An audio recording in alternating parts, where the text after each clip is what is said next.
¿Qué tal? Les habla Jorge Gestoso. En el programa de hoy, la libertad de prensa en Ecuador con otro notable invitado, Cristian Pino, analista político directamente desde Quito. Cristian Pino, una cálida bienvenida al programa.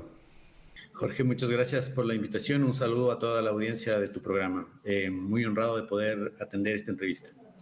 Cristian, en tu cuenta de la red X, ex Twitter, tú has escrito y leo textualmente: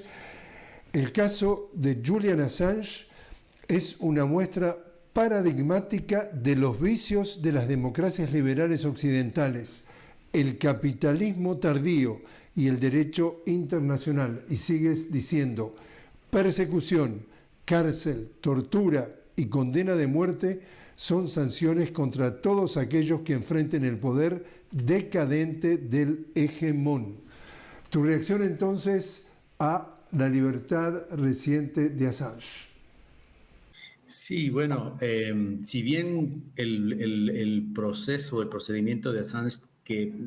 ha tenido esta decisión favorable, aún tiene algunos elementos,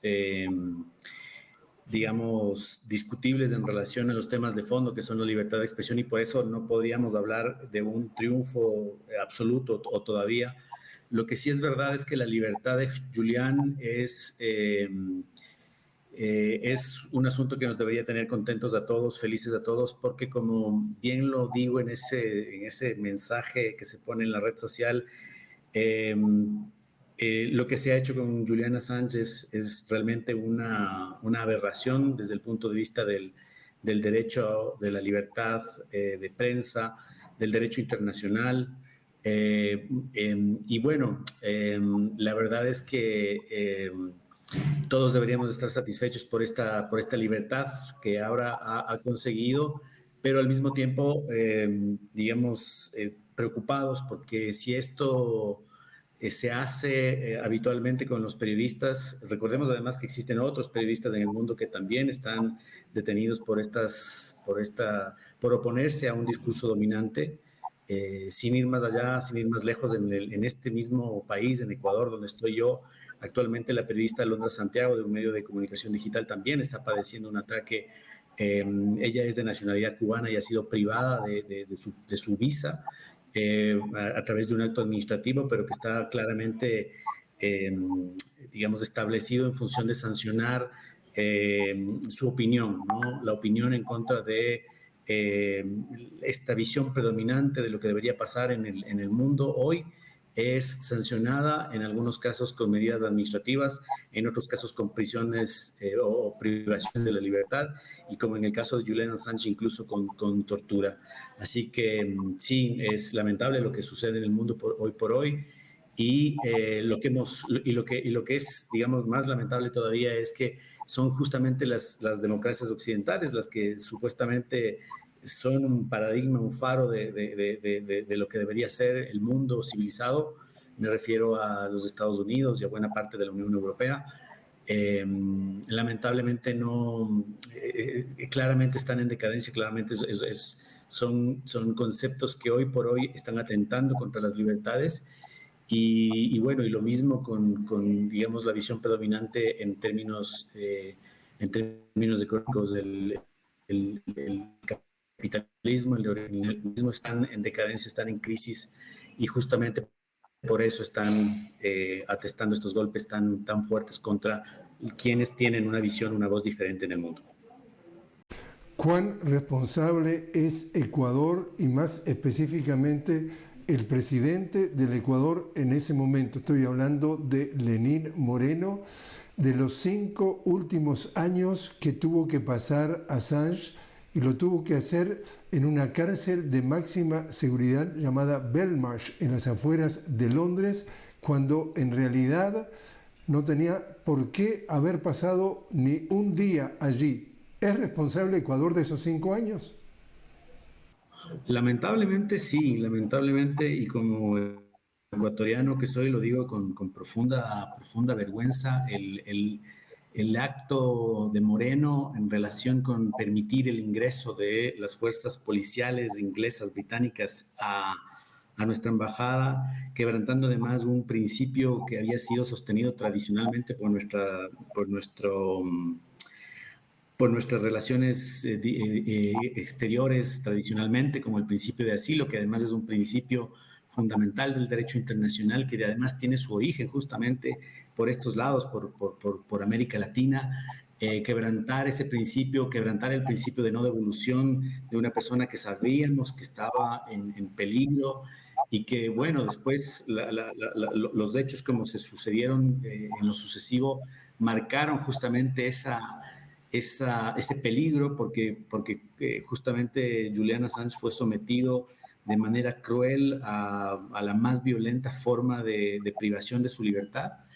Y claro, el gobierno del Ecuador de la época, el presidente Moreno, es plenamente responsable. Y me parece que es uno de los hitos en una evolución bastante desfavorable, bastante decadente que ha tenido el servicio exterior ecuatoriano. En primer lugar, la devolución de Assange, el permitir su entrega a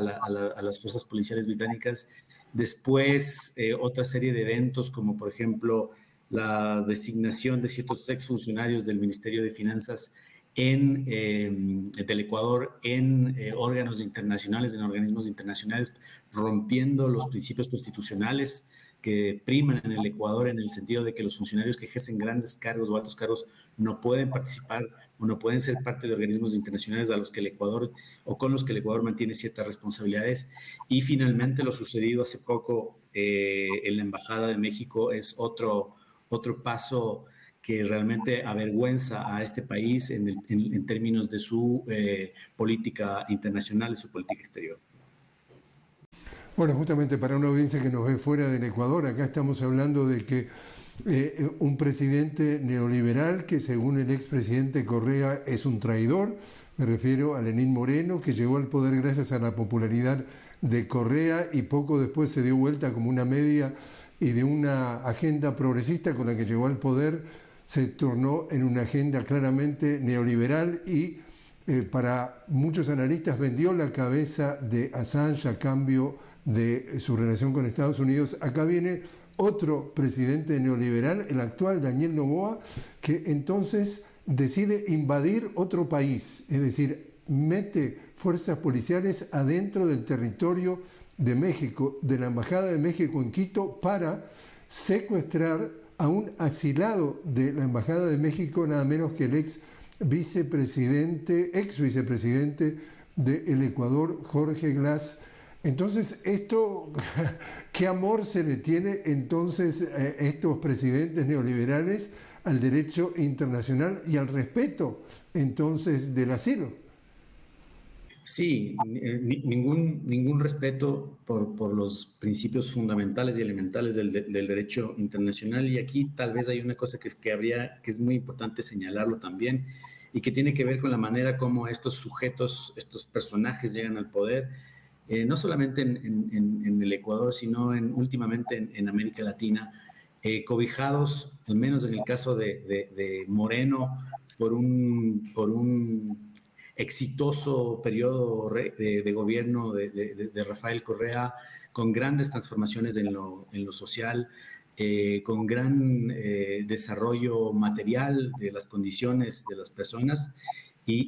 Bueno, y posteriormente el mismo gobierno de Guillermo Lasso y el gobierno ahora de Daniel Noboa, que también durante sus campañas, durante su carrera, su camino electoral, plantearon y prometieron cosas que finalmente no terminaron cumpliendo en ni siquiera un mínimo porcentaje, pero que dan cuenta de que para llegar al poder se dice una cosa, pero se termina ejecutando totalmente otra, y eso que se está ejecutando en el Ecuador en el último tiempo tiene que ver justamente y fundamentalmente con los dictados de la política de ajuste estructural neoliberal que está volviendo a imperar en estos territorios y que está justamente desinstitucionalizando las capacidades del Estado, que está afectando la provisión de servicios públicos, que está reduciendo la capacidad adquisitiva de las personas y que nos está sumiendo en una crisis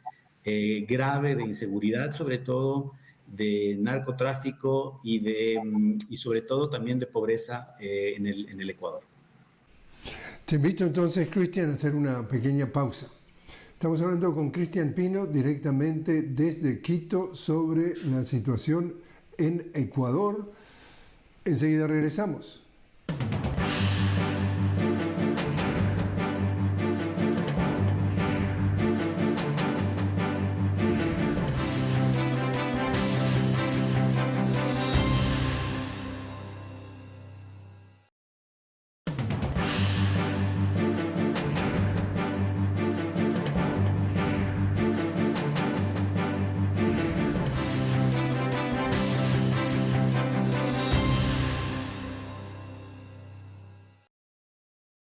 Continuamos hablando con Cristian Pino directamente desde Quito sobre la realidad en Ecuador. Hablábamos en el primer segmento, Cristian, del tema de un caso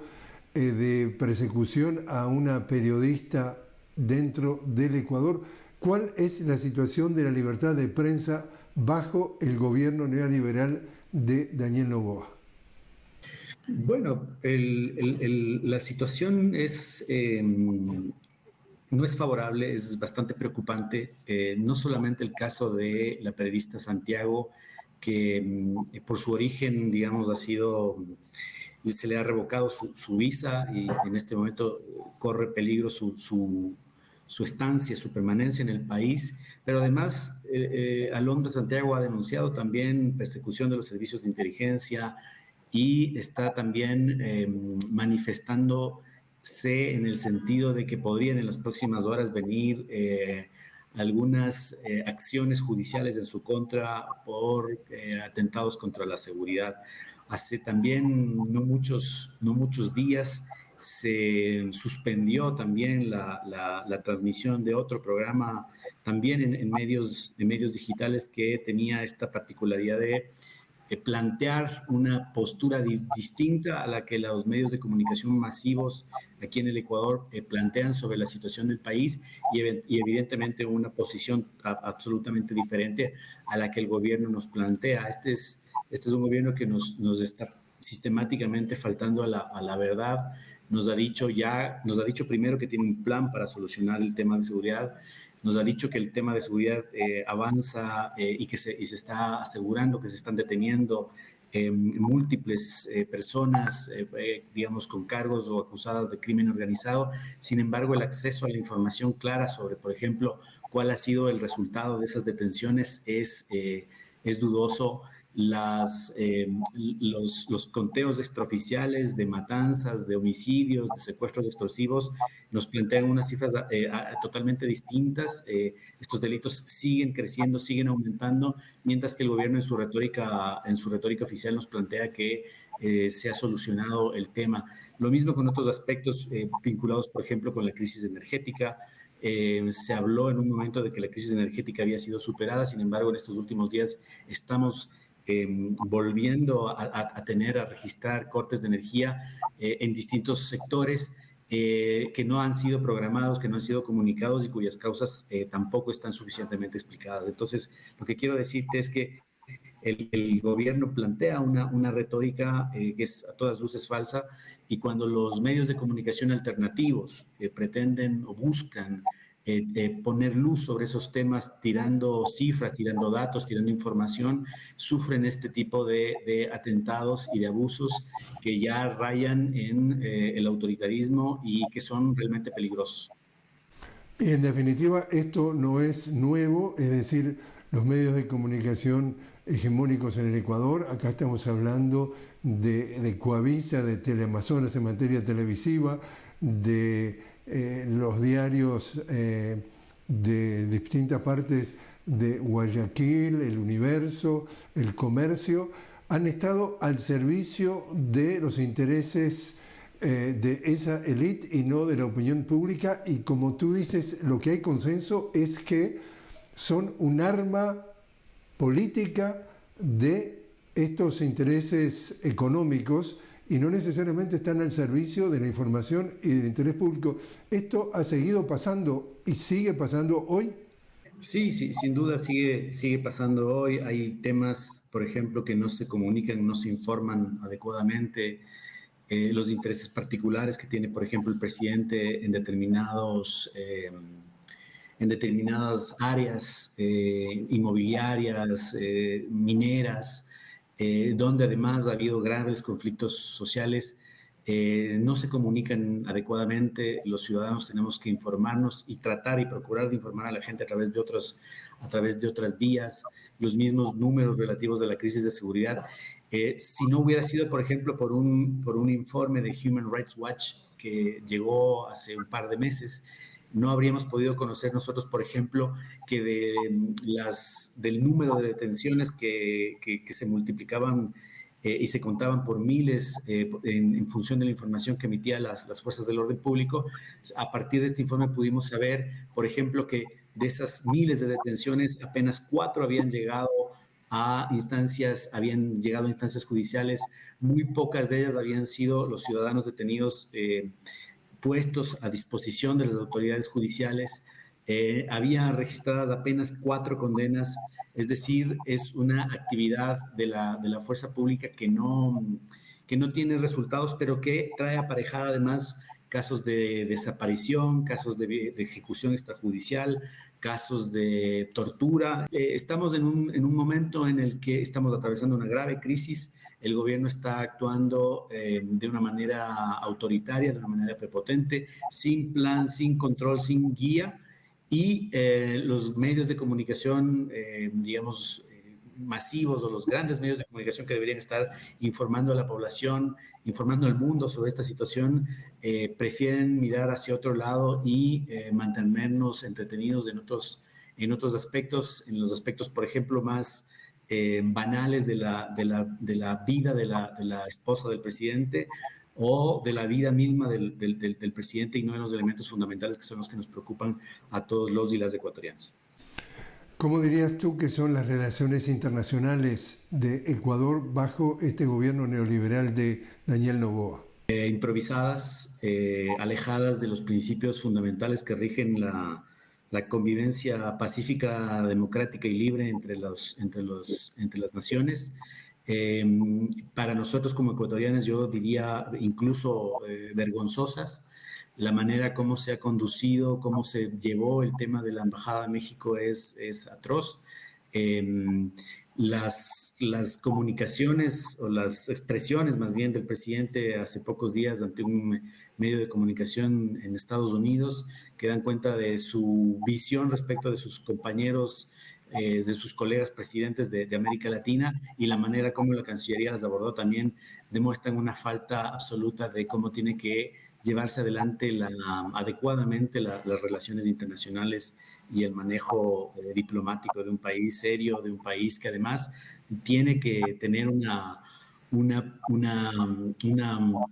buenas relaciones digamos, con los países más próximos, porque estamos en este momento muy necesitados de apoyo, de cooperación, de buscar formas que nos permitan solucionar graves problemas, como por ejemplo la falta de liquidez presupuestaria, la falta de recursos para poder mantener proyectos y programas sociales. Eh, y son momentos en los que se necesitaría integración, cooperación, pero estamos quemando todas nuestras posibilidades con la forma como el presidente conduce sus relaciones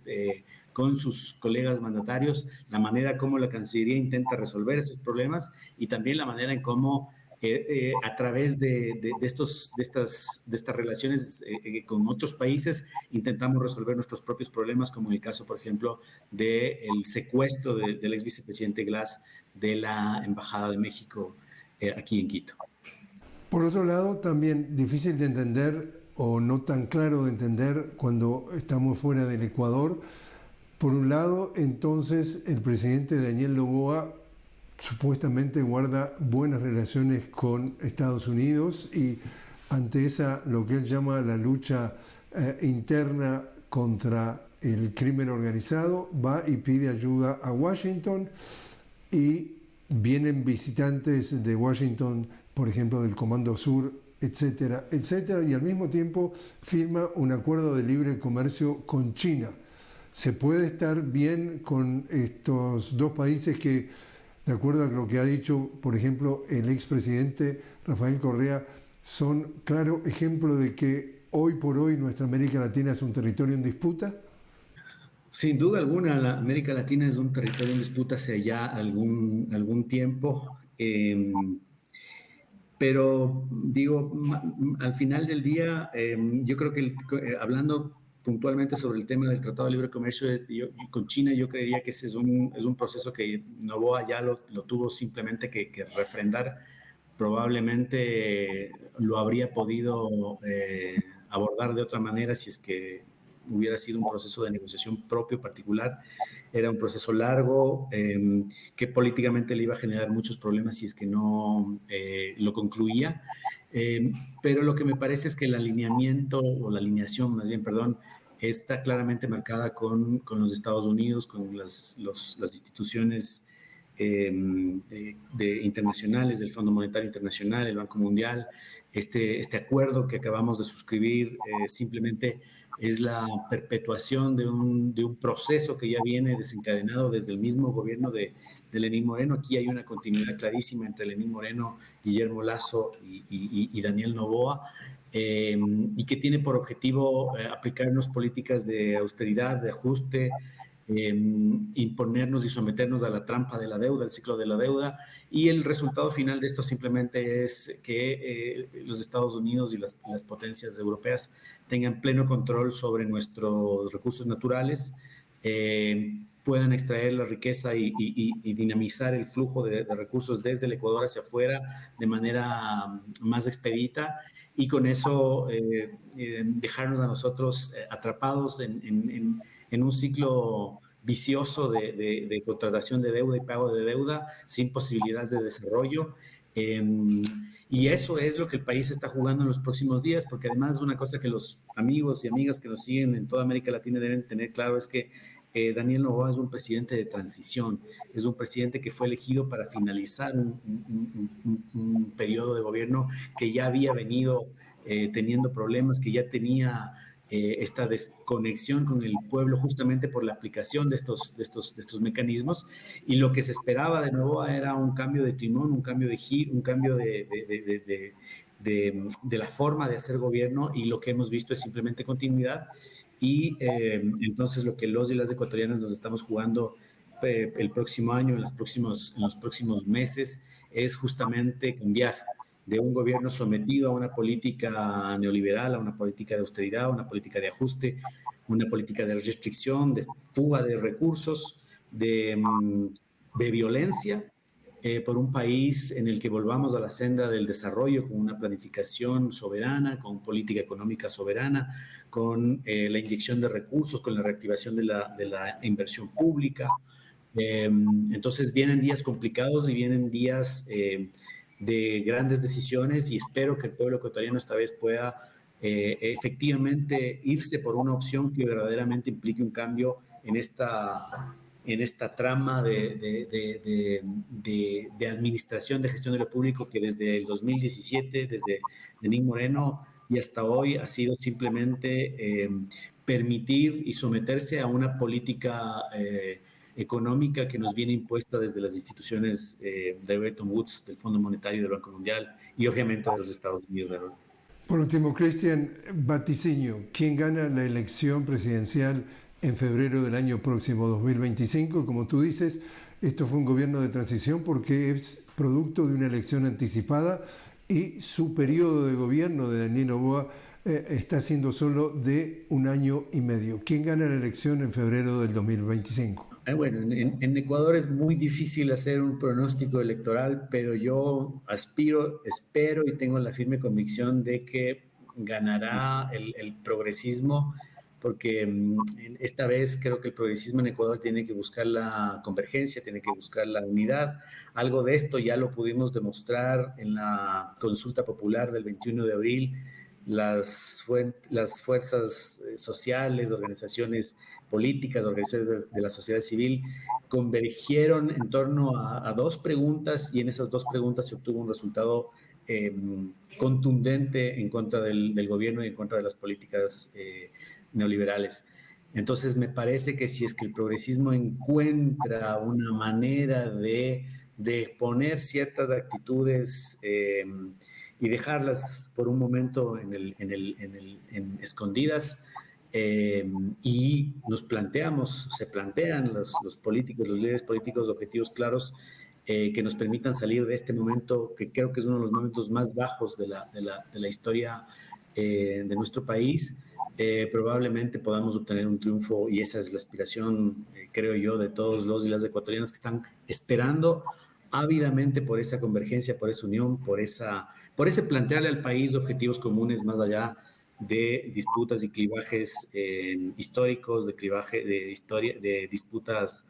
incluso no tanto históricas, sino más bien coyunturales, particulares de una época, de un momento que lamentablemente ya está en el pasado, o que debería estar en el pasado más bien.